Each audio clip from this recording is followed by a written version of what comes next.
आइए, जैसा कि हम पिछले समयों से परमेश्वर के वचन को सीखते आ रहे हैं, आज इस रात के समय हम मिलकर के प्रभु के वचन को हम मनन करें।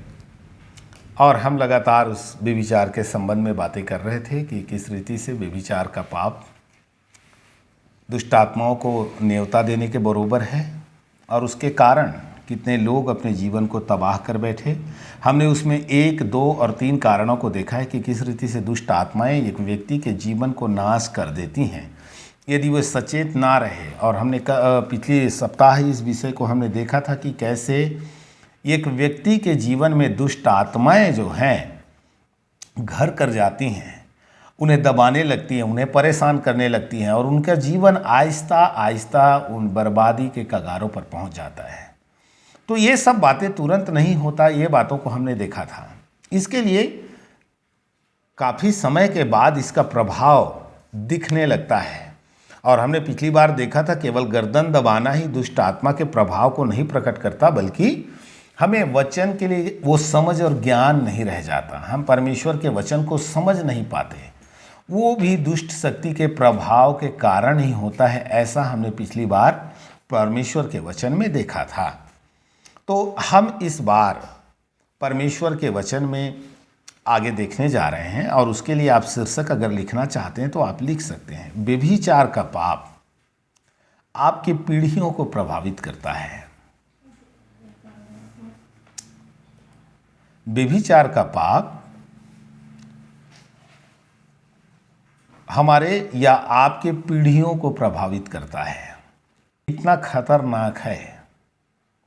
हमें कई बार लगता है कि ये सब बातें मामूली सी है और इसलिए हम इन बातों के उन गंभीरताओं को समझते नहीं। शुरू से ही जब हम इन विषयों को आरंभ किए थे तब से लगभग अभी 12वां 13वां क्लास है हमारा इस संबंध को लेकर के, और हम देख रहे हैं कि कैसे यह पाप एक पीढ़ी के बाद दूसरे पीढ़ी तक पहुंच जाता है। इसके बर्बादी के अलग अलग भागों को हमने पिछले क्लासों में देखा और सुना और समझा है कि कैसे एक व्यक्ति का जीवन नाश हो जाता है। और आज जो हम देख रहे हैं वो पिछले जो भाग हमने देखा उनसे और ज़्यादा गंभीर है। ये बातें मैं आपको बोलना चाहता हूँ कि मैं आपके भीतर डर उत्पन्न करने के लिए ये बातों को नहीं मैं बोल रहा हूँ, बल्कि जो बातें हम परमेश्वर के वचन में पढ़ते हैं, जो नमूना और जिन बातों को हम पाते हैं परमेश्वर के वचन में, उन्हीं बातों को मैं आपके सामने रख रहा हूं। तो ये जो बातें हैं जो हम आज पढ़ने जा रहे हैं, अभी पिछले क्लासों में तो हमने इसके अलग अलग परिणामों को देखा है कि कैसे एक व्यक्ति के जीवन में यह पाप काम करता है और उसके कारण उनका जो पीछे परिवार है वो भी उसमें फंस जाते हैं। वो व्यक्ति तो उजड़ता ही उजड़ता है, उसका जीवन तो उजड़ेगा ही उजड़ेगा, लेकिन साथ में यह पाप जो है हम इस बार जब देख रहे हैं कि उनके आने वाले नस्लों को, उनको भी यह प्रभावित कर देता है। तो इसलिए हमने ऊपर में जो शीर्षक ही लिखा वही है कि व्यभिचार का पाप आपके, या यूं लिख सकते हैं, हमारे पीढ़ियों को प्रभावित करता है। और ये मैं आपको परमेश्वर के वचन में से कुछ बातों को आपके सामने रखना चाहता हूं ताकि आप जिन जिन के पीढ़ियों को ये पाप निगला उन लोगों के जीवन को हम देखेंगे। क्योंकि ये ऐसा नहीं है कि मैं आप एक को ही बोलना चाहता हूं, ऐसा कदापि नहीं है, बल्कि ये जो पाप है ये कितने पीढ़ियों को नाश कर चुका है। और परमेश्वर का वचन भी हमें इस बात के लिए बिल्कुल साफ और स्पष्ट संकेत देता है। इसके लिए आप मेरे साथ में परमेश्वर के वचन में एक आयत को निकाल सकते हैं, वो निर्गमन का किताब उसका 20वां अध्याय, और आप उसका 5 मेरे साथ निकाल कर आप पढ़ लीजिएगा। मैं आपकी सहायता के लिए पढ़ देता हूं। तो उनको दंडवत ना करना और ना उनकी उपासना करना, क्योंकि मैं तेरा परमेश्वर यहोवा जलन रखने वाला ईश्वर हूं, और जो मुझसे बैर रखते हैं उनके बेटों, पोतों और परपोतों को भी पितरों का दंड दिया करता हूं। तो यहां पर परमेश्वर के वचन में जो बातों को हमने पढ़ा वो बिल्कुल संकेत देता है हमें कि सर्वशक्तिमान परमेश्वर बोलता है कि मैं जलन रखने वाला परमेश्वर हूं, इसलिए मैं उनके बेटों को, पोतों को और परपोतों को भी उनके पूर्वजों का किया हुआ उन पाप का मैं दंड दिया करता हूं करके हमने परमेश्वर के वचन में पढ़ा। तो आप मुझे बोलेंगे कि यहेजकेल के किताब में तो लिखा है भैया कि जो पाप करे वही मारा जाए। बिल्कुल सत्य है, हम उसमें आएंगे, लेकिन हम फिलहाल इस विषय को हम देख रहे हैं। अगर ऐसा ही था तो यहेजकेल ने उस बात को क्यों बोला, वो बात की बात है, हम उसे बाद में देख लेंगे। लेकिन ये बातें कितना सत्य है या कितना यथार्थ है, उन बातों को समझने के लिए हम केवल एक जगह को लेकर के चलेंगे तो हम बिल्कुल भटक सकते हैं अपने स्थान से, या हमारे विषयों से हम दाएं बाएं हो सकते हैं। लेकिन हम अपने विषय में बना रहना चाहते हैं। उस बने रहने के कारण मैं परमेश्वर के वचन में आपको कुछ पीढ़ियों को गिनाना चाहता हूं, ताकि आप ये जो बातें हमने यहाँ पर पढ़ा वो कितना यथार्थ है, उस बात को समझने के लिए आपको पीछे और कुछ पीढ़ियों को परमेश्वर के वचन में देखना होगा। तभी आपको यह बात स्पष्ट हो सकता है कि कैसे उनके जीवनों में इस पाप ने प्रभाव डाला और उनके पीढ़ी किस रीति से उजड़ गए। इन बातों को आपने अगर समझना है तो उसके लिए मैं आरंभ की किताब अर्थात उत्पत्ति में आपको 16वां अध्याय में लेकर जाना चाहता हूं, ताकि आप इस बात को अच्छी रीति से समझ पाएं। उत्पत्ति उसका 16 और उसका 1 से लेकर के मैं 3 पद तक आपके सामने रखना चाहता हूं। तो यहां पर क्या कहता है परमेश्वर का वचन, आप उसे ध्यान से पढ़ेंगे। अब्राहम की पत्नी सारै के कोई संतान न थी और उसके हाजिरा नाम की एक मिस्री लौंडी थी। सो सारै ने अब्राहम से कहा, देख, यहोवा ने तो मेरी कोख बंद कर रखी है, सो मैं तुझसे विनती करती हूं कि तू मेरी लौंडी के पास जा। संभव है कि मेरा घर उसके द्वारा बस जाए। सो सारै की यह बात अब्राहम ने मान ली। सो जब अब्राहम को कनान देश में रहते हुए 10 वर्ष बीत चुके, तब उसकी स्त्री सारै ने अपनी मिस्री लौंडी हाजिरा को लेकर अपने पति अब्राहम को दिया कि वह उसकी पत्नी हो। अब इस जगह में जो बातें हम पढ़ते हैं, देखिए, दास के ऊपर उसका स्वामी का हक होता है, यह बिल्कुल सत्य है। लेकिन अगर आप आज के पृष्ठभूमि से अगर इस बात की तुलना करें तो आपके घर के नौकर जिसे आपने खरीदा है, उसके ऊपर भी आप उसके शरीर पर अधिकार नहीं जता सकते। यहां पर जो वचन में लिखा गया कि उसकी पत्नी हो, लेकिन वो तो एक दासी थी जो सारै की दासी थी और जिसको उसने मिस्र से लेकर आया था। अब इस दासी को उसने अब्राहम को दिया। देखिए, नैतिक तौर पर एक संतान की उत्पत्ति जो है वो पति और पत्नी से हो सकता है और वो वैध है, लेकिन परमेश्वर के किए हुए वायदों को पूरा करने के लिए उन्होंने, यूं कहें तो परमेश्वर ने जो बोला था उस बात की सहायता स्वरूप अब्राहम और सारा ने अपना टेक्निक लगाया और सारा बोलती है, तू मेरी दासी हाजिरा के पास जा, क्योंकि मेरी कोख तो बंद है। परमेश्वर ने कहा है, ठीक है, उस बात को देखेंगे, क्या जाने इसी के द्वारा वो संतान आना हो। और ये बातों को बोल करके उसने हाजिरा को अब्राहम को दिया। अब जब अब्राहम उसके पास गया, उससे एक संतान उत्पन्न हुआ। उसका नाम आप जानते हैं इस्माइल है। उस नाम का मतलब यह है कि परमेश्वर सुनता है। इस्माइल का नाम का अर्थ है कि परमेश्वर सुनता है, यदि आप उसे परमेश्वर के वचन में देखेंगे मूल में जाकर। तो सर्वशक्तिमान परमेश्वर, अब्राहम ने जो काम किया, उस परमेश्वर ने, देखिए, सारा के कोख को परमेश्वर बंद रखा है, लेकिन उसी जगह में हाजिरा के कोख को परमेश्वर बंद नहीं किया। चाहिए तो बंद कर सकता था, लेकिन ऐसा हुआ नहीं। परमेश्वर ने ऐसा किया ही नहीं। इनके द्वारा जो संतानें उत्पन्न हुई, आप उसको आज अरब देश के तौर पे देख सकते हैं कि किस रीति से आज अरब कंट्रीज उससे उत्पन्न हुई और वो आज इज़राइल के सबसे बड़े दुश्मनों में से एक हैं, जो इज़राइल अर्थात यही वाचा के संतान के विरुद्ध में हर तरह से उन्हें बर्बाद करने पर तुली हुई है। तो इस जगह में हम पाते हैं कि एक अब्राहम परमेश्वर के बातों के ऊपर विश्वास करता था, लेकिन उसने बुद्धि का सहारा लेकर के अपने दिमाग लगाया सारा और अब्राहम ने, और एक नए मुसीबत को उन्होंने जन्म दिया। और उस नए मुसीबत का नाम था इस्माइल, जो आज आप अरब राष्ट्र के तौर पे देख रहे हैं।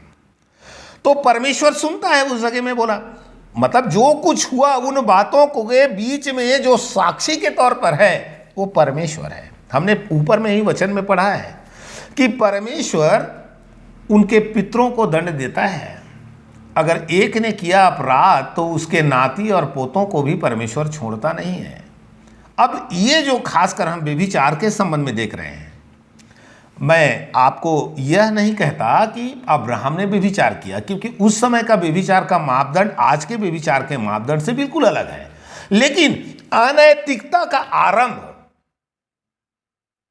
हम अब्राहम के जीवन में देख रहे हैं। उस जगह अब्राहम को ऐसा नहीं करना चाहिए था, यह बिल्कुल साफ और स्पष्ट है, लेकिन अब्राहम ने किया, बात को माना सारा का, और वो उस लौंडी के पास गई, क्योंकि लौंडी को तो अपना कोई नैतिक अधिकार नहीं है, वो इनकार कर नहीं सकती क्योंकि वो एक दासी है। लेकिन उसका ये नैतिक भ्रष्टता करने का मैं समझता हूं कि सारा और अब्राहम को कोई हक नहीं था, लेकिन उन्होंने किया क्योंकि वो उनके हाथ में थी। इसलिए अब वहां से एक पीढ़ी आरंभ हो रहा है। देखिए मैं इन बातों को शुरू में आपको क्यों लेकर जा रहा हूं, ताकि आप परमेश्वर के उन सिद्धांतों को व्यभिचार के या इस अनैतिक पाप के संबंध में आप समझ पाएं। इसलिए मैं आपको अब्राहम के पास लेकर के गया। कदापि मेरा उद्देश्य इस बातों को उठाने का यह नहीं है, मतलब कि मैं अब्राहम को व्यभिचारी ठहराऊं, नहीं। लेकिन जब अनैतिकता आरंभ हुआ, वहां से अपनी मर्जी से उन्होंने हाजिरा के साथ शारीरिक संबंध बनाकर के जो संतान उत्पन्न की, इस्माइल। अब उसके बाद जो पीढ़ी आ रहा है, निश्चय वायदा का संतान सारा और अब्राहम से आया। अब उस पीढ़ी की हम बात करते हैं। इस्माइल तो उसको अब्राहम और सारा ने मिलकर के अलग कर दिया, हाजिरा और इस्माइल को। लेकिन अब सारा और अब्राहम की जो पीढ़ी आ रही है, उस पीढ़ी में क्या चल रहा है आप देखें। इसके लिए आप उत्पत्ति 35 अध्याय आए, तब आपको यह बात और अधिक शायद स्पष्ट हो जाए। अब उत्पत्ति हम 35 उसका 22वां आयत में आते हैं, और यहां पर क्या है आप देखें। जब इज़राइल उस देश में बसा था, तब एक दिन ऐसा हुआ कि रूबेन ने जाकर अपने पिता की रखेली बिल्हा के साथ कुकर्म किया, और यह बात इज़राइल को मालूम हो गई। तो आप समझ पा रहे हैं इस बात को। रूबेन किसका? अब्राहम से इसहाक, और इसहाक से याकूब, और याकूब से याकूब का बड़ा पौरुष का पहलौठा फल रूबेन है। रूबेन अब क्या कर रहा है, थोड़ा सोचिए। यह पीढ़ी अब किसी और के पत्नी को अपने पास नहीं रख रहा है, बाहर की किसी लड़की के साथ व्यभिचार नहीं कर रहा है, लेकिन एक ऐसा कुकर्म कर रहा है, अर्थात अपनी मां को, अगर बोला जाए तो इसकी सौतेली मां ही ना हुई, और उसके साथ यह कुकर्म कर रहा है। वचन कहता है इज़राइल को यह बात मालूम हो गई, अर्थात याकूब को यह बातें पता चल गई कि रूबेन ने क्या किया हुआ है। हम समझते हैं कि यह पाप छोटा है। व्यभिचार केवल एक शरीर का क्रिया है। मैं आपको लगभग जब से क्लास आरंभ हुआ है तब से इस बात को बार बार आपको चिताने का प्रयास कर रहा हूं मैं कि यह केवल एक शरीर का क्रिया मात्र नहीं है कि चलो जी जो हुआ सो हो गया और ये बात तो उसी के साथ समाप्त हो गई। ऐसा नहीं है प्यारो। ये आपके शरीर, आपके प्राण इसमें सम्मिलित होने के कारण यह पाप केवल आपके शरीर को, आपके जीवन को ही तबाह नहीं करता, बल्कि यह आपके पीढ़ी तक जाने वाला पाप है। इसलिए इस जगह में हम देखते हैं कि किस रीति से इसका खुद का परपोता अपनी मां को भ्रष्ट कर रहा है। क्या आप सोच सकते हैं इस बात को?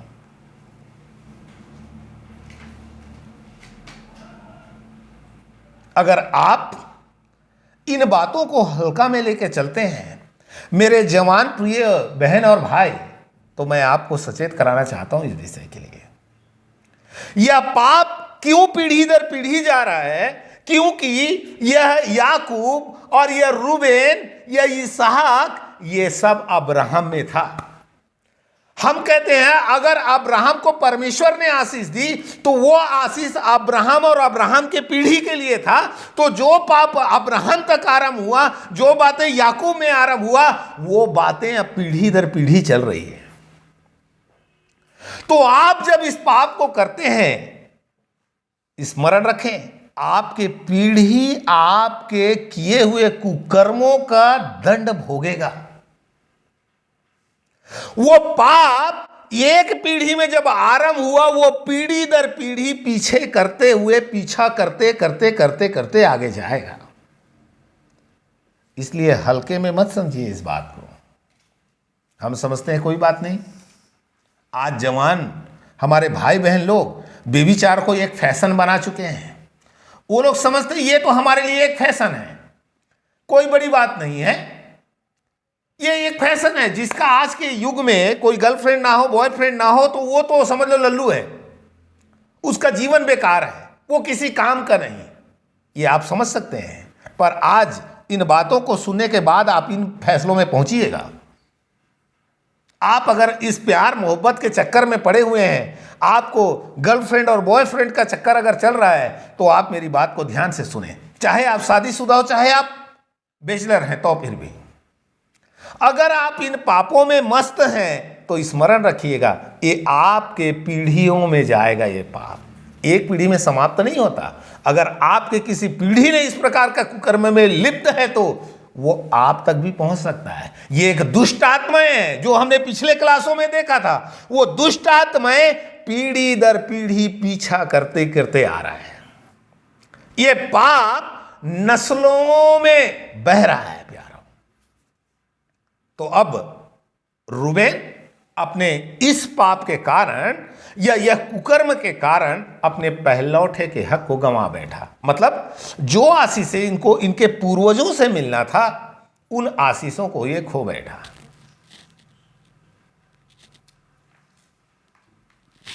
अब इसे आगे चलते हैं।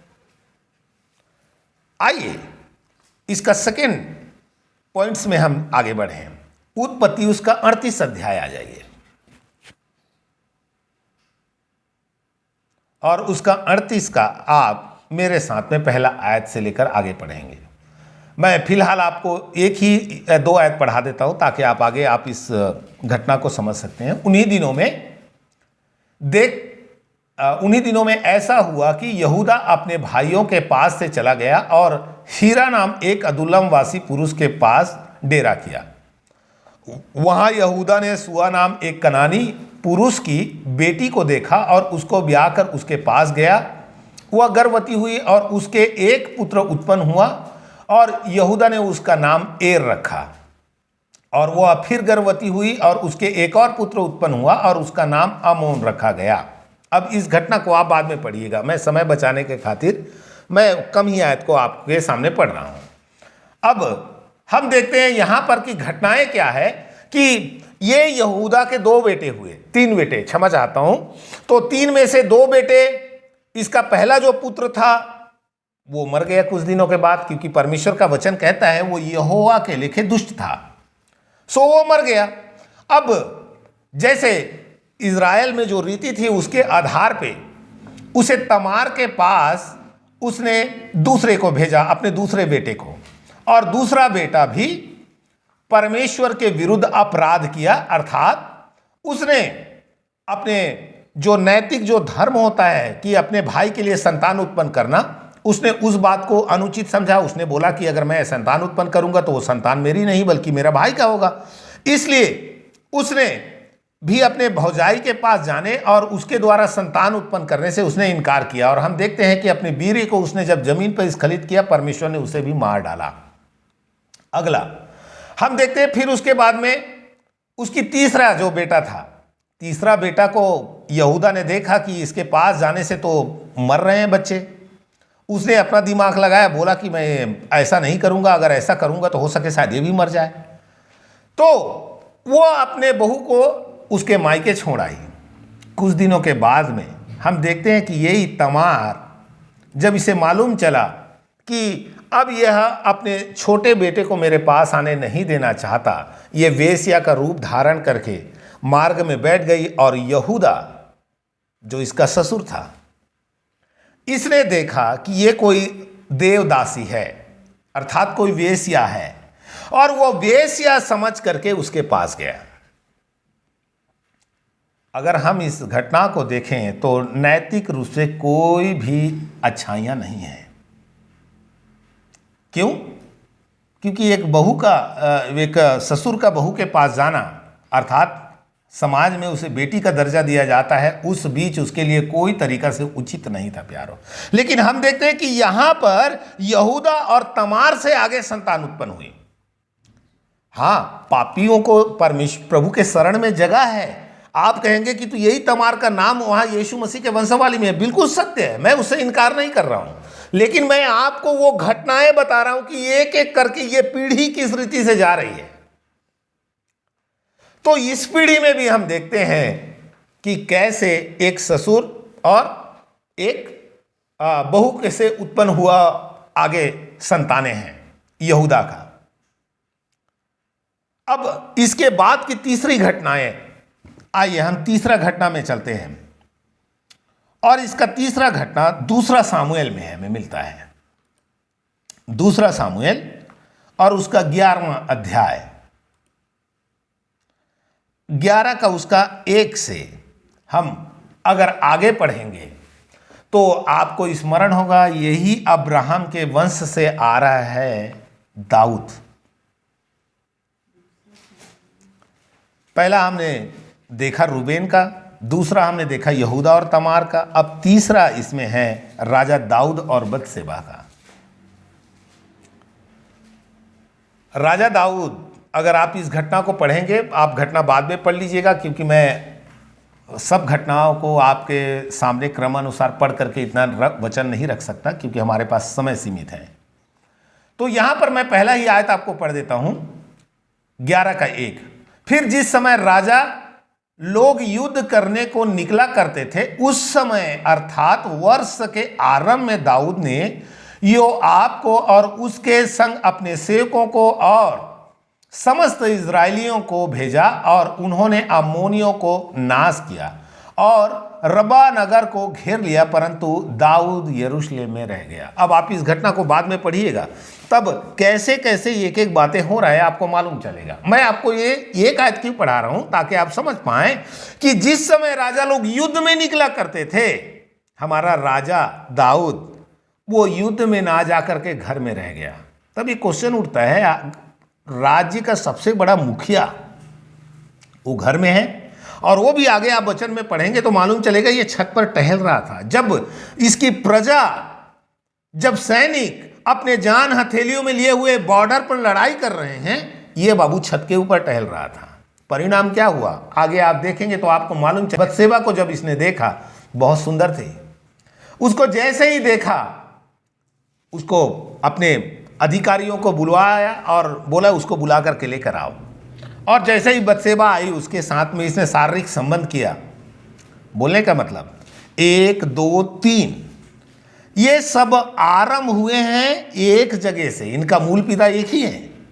और वहां से आरंभ हो करके ये पीढ़ी दर पीढ़ी कैसे इन पापों में लिप्त होते जा रहे हैं।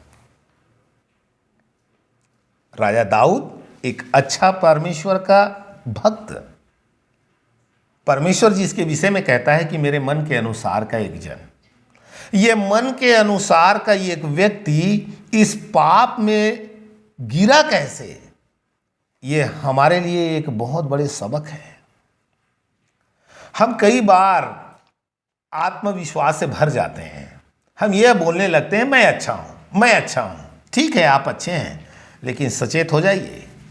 राजा दाऊद कभी स्वप्न में भी नहीं सोचा होगा कि इस प्रकार का एक घटना उसके जीवन में होगा, ऐसे उसके जीवन में एक विषय आएगा, उसने कभी नहीं सोचा होगा। लेकिन पहले व्यभिचार और व्यभिचार के बाद फिर हत्या। व्यभिचार किया,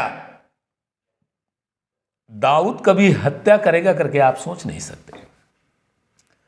आपको मालूम है कि कैसे राजा दाऊद के पास में जब उसके विद्रोही साउल को जब मारने का नौबत आया, उसने उसके ऊपर हाथ तक नहीं उठाया था।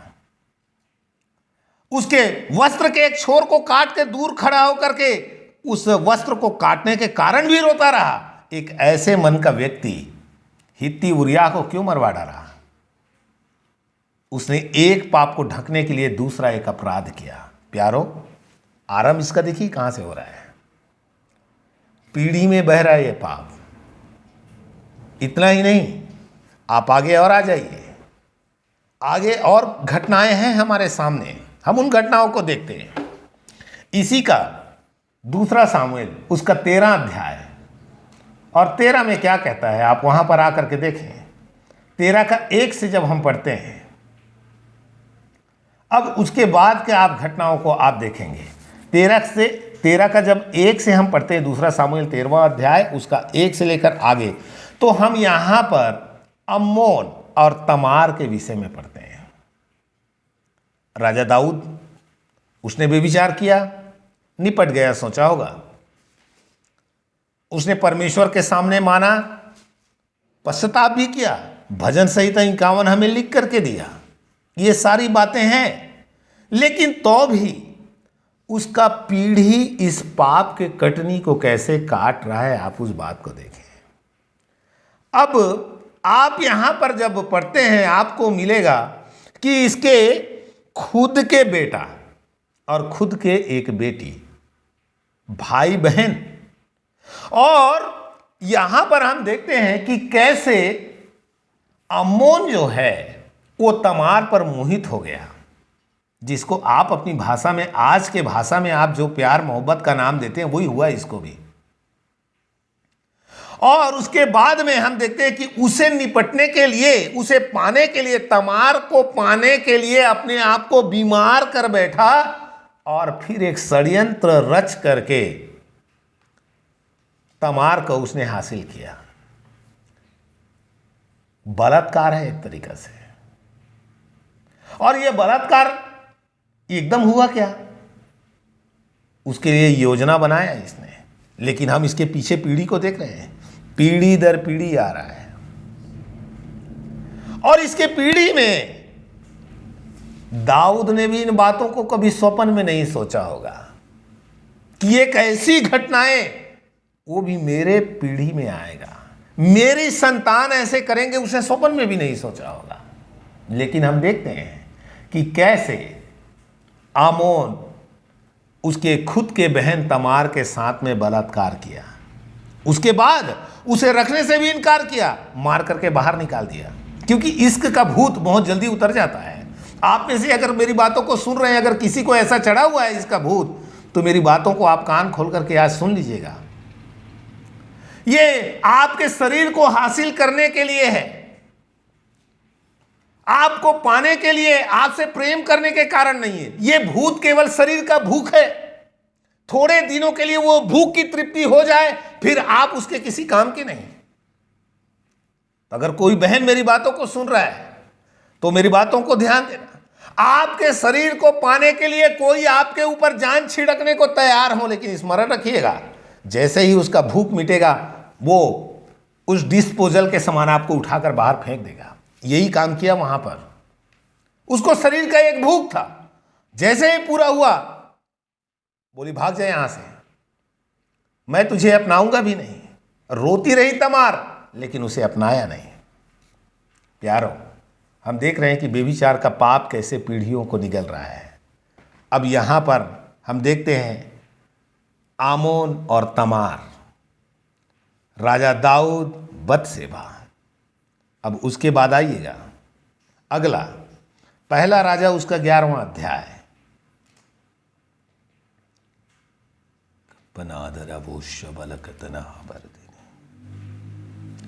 पहला राजा उसका 11वां अध्याय और उसका आप 3 वचन मेरे साथ निकाल लीजिएगा, 3रा आयत।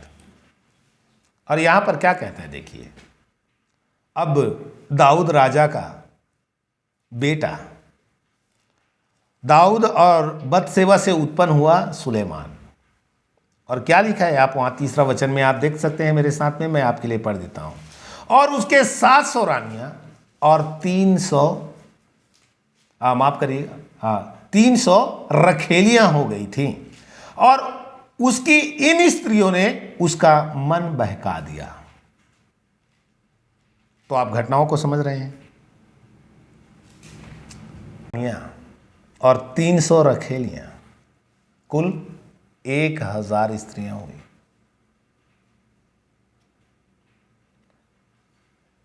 दुनिया में सबसे अधिक बुद्धि पाया हुआ व्यक्ति, सबसे अधिक धनी,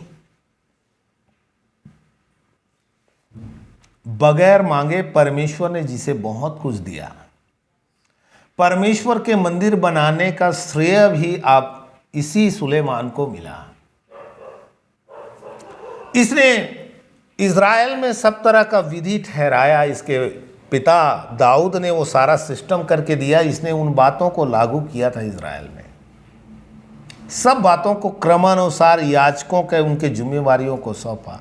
मंदिर बनवाया, मंदिर को परमेश्वर के चरणों में समर्पण करता है। ये सारा कुछ करने के बाद जब आप इसके जीवन के लास्ट निचोड़ देख रहे हैं, क्या है, इसकी 1000 कुल मिलाकर स्त्रियां हैं इसके साथ, 700 रानियां, 300 रखेलियां। वचन स्पष्ट कहता है और उसकी इन स्त्रियों ने उसका मन बहका दिया। दूसरा वचन कहता है, सो जब सुलेमान बूढ़ा हुआ तब उसकी स्त्रियों ने उसका मन पराये देवताओं की ओर बहका दिया और उसका मन अपने पिता दाऊद की नाई अपने परमेश्वर यहोवा पर पूरी रीति से लगा ना रहा। जिस सुलेमान राजा जिसने परमेश्वर के मंदिर को बनवाया, वही एक राजा पराये देवताओं के पीछे चला गया।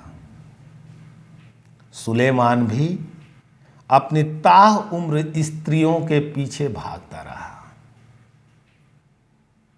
एक अच्छा बुद्धिमान राजा जिसको इतना परमेश्वर ने ज्ञान और समझ दिया,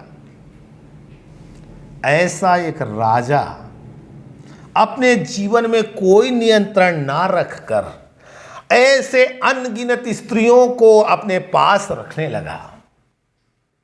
और उसके बाद यही स्त्रियां उसे परमेश्वर से हटा करके कैसे दुष्ट आत्माओं की पूजा के लिए, पराये देवताओं की पूजा के लिए उनको उकसा करके ले गई।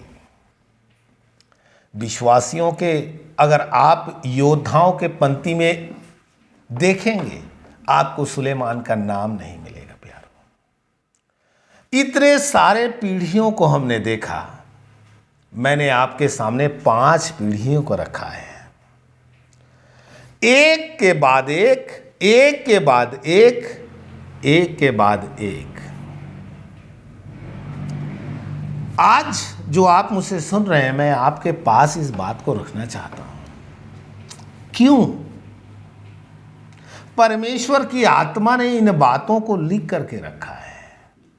चाहिए तो अपने दासों के अच्छे कामों को वर्णन करता और बाकी इन बातों को छुपा सकता था, लेकिन पवित्र आत्मा परमेश्वर ने ऐसा बिल्कुल नहीं किया। उसने उन बातों का भी जिक्र वचन में होने दिया जो उनके दासों ने किया। क्यों ऐसा हुआ? परमेश्वर नहीं चाहता कि हमें किसी बात के प्रति अंधेरे में रखे, बल्कि परमेश्वर इन घटनाओं को हमारे सामने इसलिए रखा ताकि मैं और आप, हे नौजवान भाई या बहन, हे बुजुर्ग, यदि आप मेरी बातों को सुन रहे हैं, मैं आपको आज इस शाम के समय इन बातों के लिए चेतावनी देना चाहता हूं। परमेश्वर इन घटनाओं के द्वारा मुझे और आपको एक संदेश दे रहा है कि सावधान, इन घटनाओं को देखें के बाद तो व्यभिचार का पाप इतना गंभीर है, वो आपको ही नहीं बल्कि आपके पीढ़ी को एक एक करके खा जाएगा प्यारो। तो अगर आप इन बातों को हल्का में लेते हैं, आप इन बातों को सहज तरीके से, आप एक फैशन समझ करके, आप दुनिया का रिवाज समझ करके, संसार में सब कर रहा है तो क्या हुआ सोच करके अगर आप करते हैं, आपकी पीढ़ी इन बातों को भुगतेगा। इसलिए वचन में उन बातों को हमें लिख करके दिया कि कैसे एक जगह से आरंभ हुआ, उसके बाद क्रम अनुसार चल रहे हैं वो। अब आप बोलेंगे मैं तो यीशु मसीह में आने के कारण हमारा तो वो सब श्राप टूट गया है, अब तो हमें कोई ऐसे श्रापों की ये नहीं है। ठीक है, मैं आपको श्राप के बारे में नहीं बोल रहा हूं, मैं ये नहीं कह रहा हूं आपको कि आपकी पीढ़ी को श्राप खाएगा। मैं आपको श्राप के विषय में नहीं बोल रहा हूं, लेकिन मैं उस पाप के बारे में बोल रहा हूं जो आपके नस्ल, एक नस्ल से दूसरे नस्लों में जाता है। वो आपके एक शारीरिक स्वभाव के बारे में मैं बोल रहा हूं जो आपके पीढ़ी से, आपके पास से, आपके बच्चों में और आपके बच्चों से आप उनके बच्चों में कैसे ये प्रवेश करते हुए जाता है आगे, और पीढ़ी दर पीढ़ी बर्बाद हो जाते हैं इसमें। अगर आपको लगता है आपको एक ऐसे ही नस्ल, एक ऐसे ही पीढ़ी की आवश्यकता है जिनके बीच में इस प्रकार की बातें हो, तो आप शौक से कर सकते हैं इन बातों को। नहीं तो आज इस रात के समय अपने घुटने टेक करके प्रभु के चरणों में डरते और कांपते हुए सच्चे मन से प्रभु के पास आप समर्पण करें। अगर आप इन पापों में पहले घिरे हुए हैं, इन पापों को आपने पहले किया हुआ है, इन पापों में आपके पांव फंसे हुए हैं, इन पापों में आप लिप्त हो चुके हैं, तो आज आंसुओं के साथ पिता के चरणों में बैठ करके सच्चे मन से पश्चाताप कर लें। परमेश्वर की आत्मा मुझे और आपको आज इन बातों के द्वारा चेतावनी दे रहा है। आपको यह बातें शायद कड़वा जरूर लगे, लेकिन एक यथार्थ आपके सामने मैं रखा हूं। कुछ आयतों को अंत में पढ़ करके हम प्रार्थना करने जा रहे हैं। इब्रानियों की पत्री उसका 7 और उसका 9 और 10 आयत मैं आपके लिए पढ़ना चाहता हूं। हम यह भी कह सकते हैं कि लेवी ने भी जो 10वां अंश लेता है, इब्राहिम के द्वारा 10वां अंश दिया, क्योंकि जिस समय मलकीसिदक ने उसके पिता से भेंट की, उस समय यह अपने पिता की देह में था। क्या बता रहा है ये? एक और बार पढ़ रहा हूं। तो हम यह भी कह सकते हैं कि लेवी ने भी जो 10वां अंश लेता है, इब्राहिम के द्वारा 10वां अंश दिया। 10वां पद क्या कहता है उसका? क्योंकि जिस समय मलकीसिदक ने उसके पिता से भेंट की, उस समय यह अपने पिता के देह में था।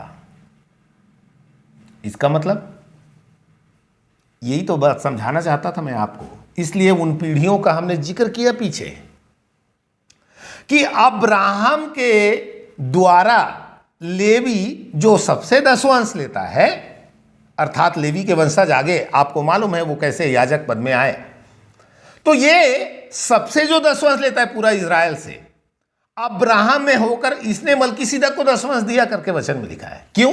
क्योंकि वो लेवी अर्थात अब्राहम के देह में था। इसका मतलब वो अब्राहम के भीतर था, तब तक अब्राहम की पीढ़ी आगे आया नहीं है। अगर उसके द्वारा ये बातें इतना यथार्थ है, तो पाप के विषय में क्या नहीं हो सकता? अगर ये धार्मिकता के विषय में है, यदि ये 10वां अंश के विषय में है, ये इस बात को प्रकट करने के लिए है कि जब अब्राहम ने मलकीसिदक को दशवंश दिया तो उसके पूरे पीढ़ी ने मलकीसिदक को दशवंश दिया। तो ये एक अब्राहम के जीवन में आया हुआ बातें या मेरे और आपके जीवन में अभी आया हुआ बातें क्या हमारे पीढ़ी को प्रभावित नहीं कर सकता? यदि मैं और आप सच्चे मन से, साफ हृदय से अगर प्रभु की सेवा में लगे हुए हैं, अगर परमेश्वर के कामों में लगे हुए हैं, हमने जब से प्रभु को जाना तब से एक सच्चे मन से हमें जितना मालूम है उसके आधार पे मैं और आप प्रभु के साथ अगर हम चल रहे हैं तो क्या उसका प्रतिफल हमारी पीढ़ी को नहीं मिलेगा? जरूर। लेकिन यदि मैं और आप प्रभु को जान करके पाप में जीवन जीने लगे, हम व्यभिचारों में मजा करने लगे, तो क्या उसकी वो पाप का प्रभाव क्या मेरे और आपके पीढ़ी को प्रभावित नहीं करेगा? प्यारो, निश्चय ये अगर आप इन बातों में फंसे पड़े हैं तो आपके जीवन को प्रभावित करने से ये बातें कोई भी कीमत में रुकेगा नहीं। इसलिए मैं आज आपको इतना बोलना चाहता हूं, आप बच सकते हैं तो बचिए, भाग सकते हैं तो भागिए, क्योंकि और दूसरा कोई मार्ग नहीं है। यहजकेल उसका 18 और उसका 2 पद, यहजकेल 18 का 2।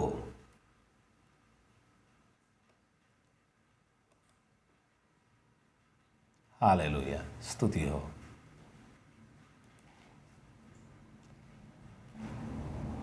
और उसका दूसरा पद इस प्रकार बोलता है, तुम लोग जो इज़राइल के देश के विषय में यह कहावत कहते हो कि जंगली अंगूर तो पुरखा लोग खाते, परंतु दांत खट्टे होते हैं लड़के वालों के, इसका क्या अर्थ है?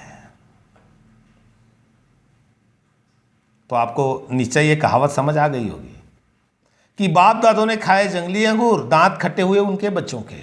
इसका मतलब उसका प्रभाव उनके पीढ़ियों पर पड़ा। आगे जो बातें मैंने आपको शुरू में बोला था कि अगर पिता करे पाप तो पिता ही मरेगा, वो सत्य है, परमेश्वर का वचन कहता है। लेकिन उसका प्रभाव परमेश्वर आपको, आपके बाप ने किया, उस पाप का सजा आपके बेटे को नहीं दे रहा है। लेकिन प्यारो, वो बीज जो आपने बोया वही आगे पीढ़ी पर उगेगा।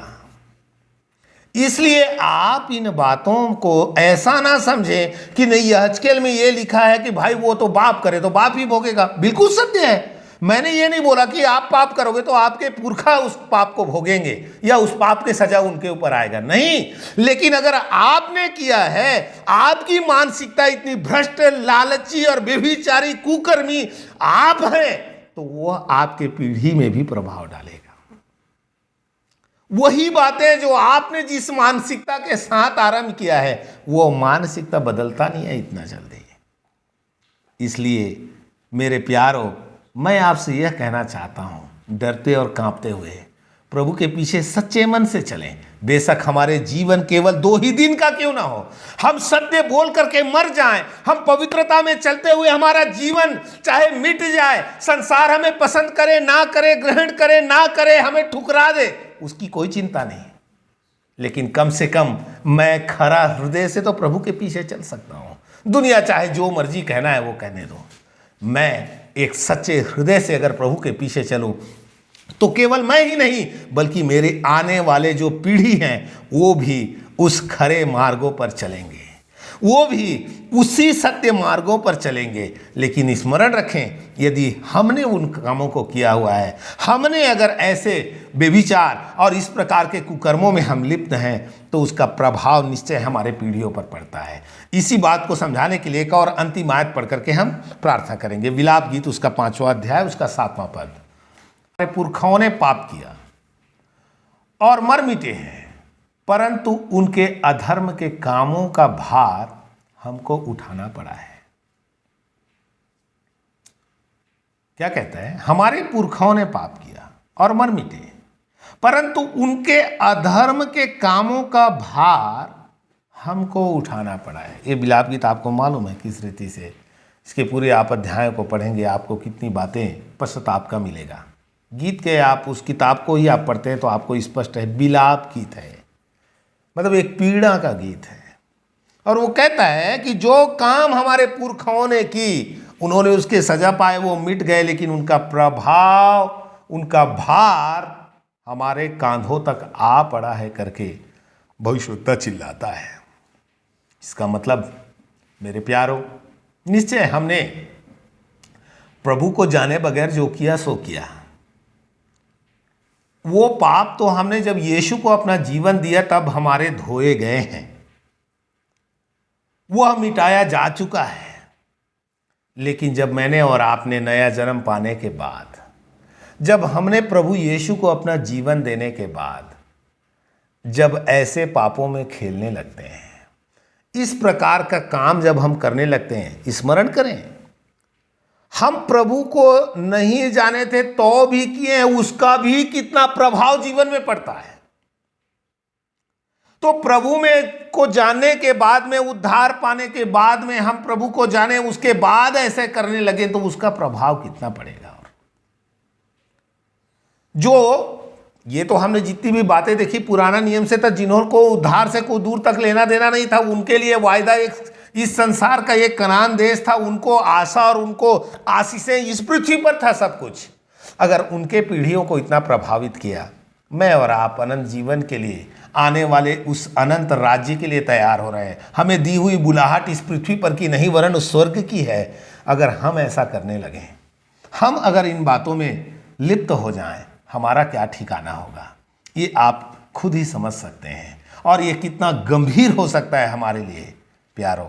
इसलिए आज इस मीटिंग को समाप्त करने से पहले मैं आपके सामने इन बातों को, जो शुरू से लेकर लास्ट तक हमने देखा कि कैसे एक के बाद एक एक पीढ़ियां नाश होते जा रही हैं, मैं और आप रुक करके आज शाम के समय अपने सब कामों को क्लोज कर, हम अपनी आँखों को बंद करते हुए प्रभु के चरणों में अपने आप को जांचते हुए थोड़ी देर हम समय बिताएं।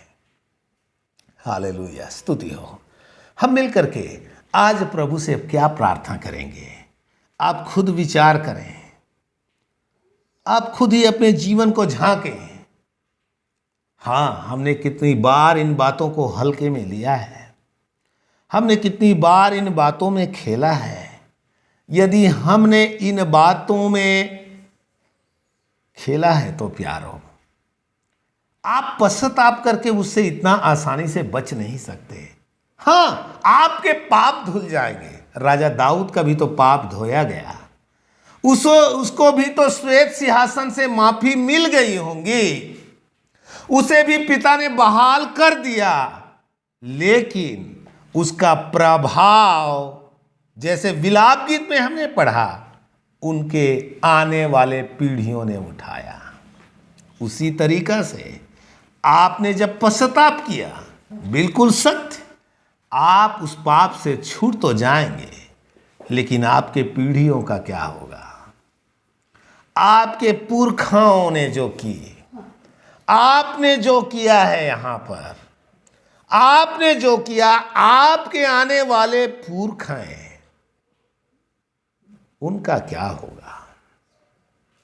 इसलिए आइए मैं और आप प्रभु के चरणों में अपने सिर झुकाए, हम प्रार्थना में जाएं। हालेलुया, स्तुति हो। अब हम क्या कहें, क्या प्रार्थना करें। हाँ, हमने तो किए, इसलिए परमेश्वर का वचन कहता है, गलातियों का किताब, उसका परमेश्वर ठट्ठों में उड़ाया नहीं जाता। मनुष्य जो कोई बोता है वह उसे काटना होगा। अगर आपने इस प्रकार के विचारधाराओं को, इस प्रकार के आपने कामों को अपने भीतर जन्म दिया है, उसका फल आपको काटना पड़ेगा। आप बच नहीं सकते। आप पश्चाताप करोगे, परमेश्वर आपको माफ कर दे। आप रोगे, उपवास लोगे, परमेश्वर आपको क्षमा कर दे, तो भी इसके प्रभाव आपके पीढ़ियों में ना बहने लग जाए। डर हमारे लिए ये बातें हैं। इसलिए आप जो इन बातों को हल्के में लेते हैं, व्यभिचार को हल्के में लेते हैं, तो आपको बोलना चाहता हूं, परमेश्वर ठट्ठों में उड़ाया नहीं जाता प्यारो। आइए प्रार्थना करें। प्रेमी पिता, आज इस रात के समय हमने आपके जीवते वचन में से काफी बातों को देखा। हमने देखा कि कैसे अब्राम, किस रीति से रूबेन, किस रीति से यहूदा, राजा सुलेमान, अमोन, राजा सुलेमान और दाऊद कैसे एक के बाद एक शरीर के इन अभिलाषों में गिरते गए और एक के बाद एक उनकी पीढ़ियों में ये बात चलने लगी। प्रभु, आज मेरे भाई और बहन जो मुझसे आज ये बातें सुन रहे हैं पिता, तेरे इन वचनों को जिन्होंने सुना है, उन एक एक जनों के लिए प्रभु हम तेरे चरणों में हाथ उठाते हैं अपना और तुझसे इतना विनती करते हैं प्रभु, हमें अब वो ज्ञान और समझ दे कि हम आगे कैसे चले। प्रभु बाप, जो हमने किए वो तेरे सामने है, तुझसे दया की याचना करते हैं प्रभु, तुझसे हम विनती करते हैं कि हमें माफ करें, क्षमा करें, अपने लहू में धोए और शुद्ध करें। और पिता, हम अपने पीढ़ियों को तेरे हाथों में सौंपते हैं, जो तेरी इच्छा है वही पूरी हो। प्रभु, तेरा नाम सब बातों के द्वारा ऊंचा हो। तुझको धन्यवाद, तूने आज रात हमारी प्रार्थना और विनतियों को सुना है। इस दिए हुए अच्छे अवसर के लिए धन्यवाद पिता। विनती को सुनने के लिए धन्यवाद करते हुए प्रार्थना उद्धार करता प्रभु यीशु मसीह के नाम में हम मांगते हैं, आमीन आमीन। प्रभु आप सबके संग हो, सबको मारना था।